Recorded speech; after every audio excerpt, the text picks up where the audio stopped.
अस्सलाम वालेकुम, मैं मुहम्मद इमरान, तुसीं पे यूट्यूब चैनल इमरान टावरी दा जी। दोस्तों, अजकल दे मौसम दे वेख्या जाए कि बड़ा वेरीफाई है।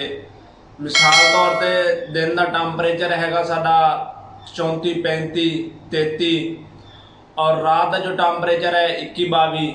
ये अजकल जी वेंटिलेशन है ये बड़ा ख्याल करना पौंदा और वेंटिलेशन जी इत्थे देनी पैंदी है चूजे नूं। ਉਹਦੇ 'ਚ बड़ी देखभाल भी करनी पौंदी है क्योंकि दिने सानू गर्मी होंदी है, रात नूं साडी ठंड होंदी आ। इस वास्ते आने वाले चूजे दे विच जिहड़े अजकल चूजे पै रहे हैं और उन्हां दे वास्ते बड़ा मसला बनेगा। और मसला की बनेगा, दिने साडा टैंपरेचर ज़्यादा होएगा, जो ज़्यादा टैंपरेचर होएगा साडा पखा मैनुअल होएगा, ये नमी का तनासब कम होएगा।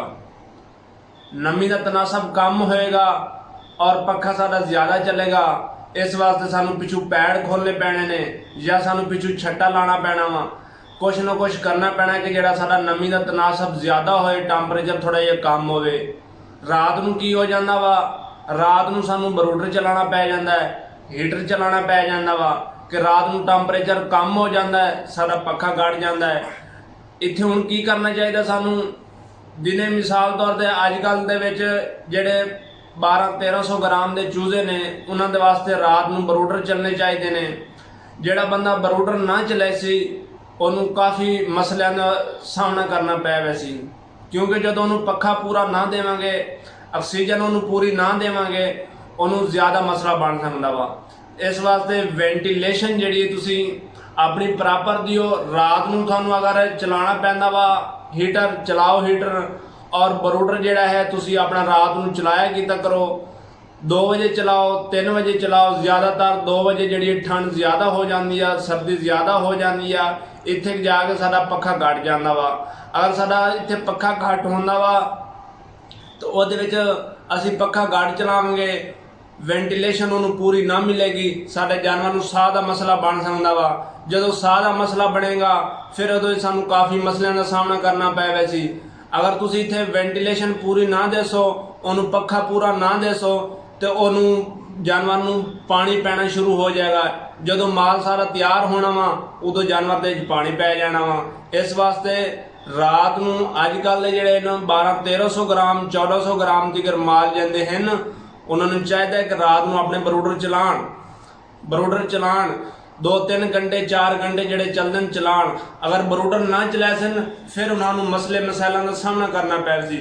जो मसलों का सामना करना पै सी फिर काफ़ी नुकसान होएगा। ये बेहतर यही आ कि तुसी अपने बरूडर चलाओ, अपने लकड़ वाले या डीजल वाले जिहड़े भी हैं तुसी अपने चलाओ। जिहड़े दिन हैगा दिन दे विच वेखो तुसी बाहर का टैंपरेचर 32-33 हो जाता वा, सानू अंदर चाहिए वा 28-29। हुण 3-4 डिग्री का फर्क हैगा। उहदे तुहानूं की करना चाहिए वा, पिछू पैड खोलो, पानी का छट्टा लाओ, पैड चलाओ, जिहड़ा टैंपरेचर तुहाडा लो रहे और जितना तुहानूं पखा चाहिए उतना पखा चलाओ। और टैंपरेचर ही होता जितने का है उतना का रखो, ज़्यादा टैंपरेचर का वेरीफाई ना दियो। अगर ज़्यादा देवोगे फिर तुहानूं नुकसान का सामना करना पै सी।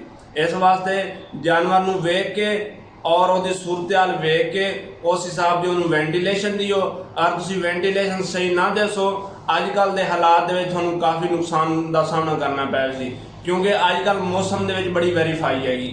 क्योंकि दिने 33-34 टैंपरेचर है, रात में साडा 21-22 टैंपरेचर आ जाता है। इस वास्ते इन्हां दिनों के जिथे बरूडर की जरूरत है बरूडर चलाओ। जेडे बंदे बरूडर की बचत करेंगे, हीटर ना चलाएंगे, हीटर की बचत करेंगे, उन्होंने काफ़ी बीमारियों का सामना करना पै सकता है। वो बीमारियां किहड़ियां साह के मसले बनेंगे। जदों उन्होंने ऑक्सीजन पूरी ना मिल सी फिर उन्होंने साह का मसला बनेगा। साह के मसले वास्ते सानू दवाई भी ज़्यादा चलानी पैसी और वो सानू जानवर भी बीमार हो जासी, सानू जानवर की परेशानी बन वैसी। इस वास्ते बेहतर यही है अगर थोड़े हीटर चलते हैं हीटर चलाओ, हीटर चला के वेंटिलेशन उन्होंने पूरी दियो, उन्होंने ऑक्सीजन पूरी दियो। अगर ऑक्सीजन पूरी ना दसो फिर काफ़ी बीमारियों का सामना करना पै वैसी। इस वास्ते तुसी अपनी वेंटिलेशन जी है वो बेहतर रखो, चाहे चूजे छोटे ने चाहे बड़े ने। ਅੱਜਕੱਲ ਚੂਜ਼ੇ ਪੈ ਰਹੇ ਨੇ 2-3 ਦਿਨ ਦੇ ਵਿੱਚ ਜਿਹੜੇ ਚੂਜ਼ੇ ਪੈ ਰਹੇ ਨੇ ਇਹਨਾਂ ਨੂੰ ਲਾਜ਼ਮੀ ਬਰੂਡਰ ਚਲਾਉਣੇ ਚਾਹੀਦੇ ਨੇ। अगर ये बरूडर ना चलाए सन तो इन्हों ये बीमारियों का सामना करना पै वैसी। इस वास्ते दोस्तों अगर तुसी बचना चाहते हो तो हीटर नूं चलाओ, जिथे हीटर की जरूरत है तुसी हीटर नूं चलाओ अपने नूं। इस वास्ते कि जिथे बरूडर चलते हैं उत्थे बरूडर चलाओ, अपना वेंटिलेशन पूरी दियो।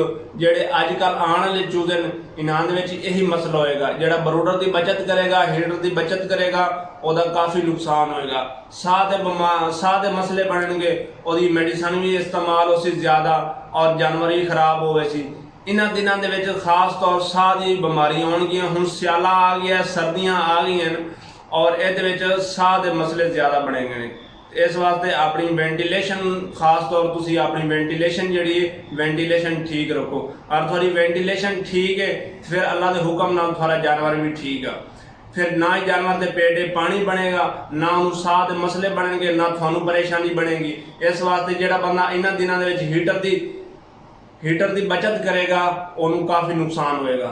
इस वास्ते दोस्तों मेरी वीडियो बनाने का मकसद यही सी कि अजकल के हालात अजकल के मौसम के थानू की करना चाहिए कि अपने जिथे हीटर चलते हैं तुसी अपने हीटर चलाओ। जोड़ा हीटर की बचत करेगा उसका काफ़ी नुकसान होएगा। इस वास्ते दोस्तों अगर साडी वीडियो अच्छी लगे साडे चैनल को सब्सक्राइब करें और बेल आई बटन को ज़रूर दबा दें ताकि इदां दी वीडियो आप तक पहुँच रहे। तब तक के लिए अल्लाह हाफिज़।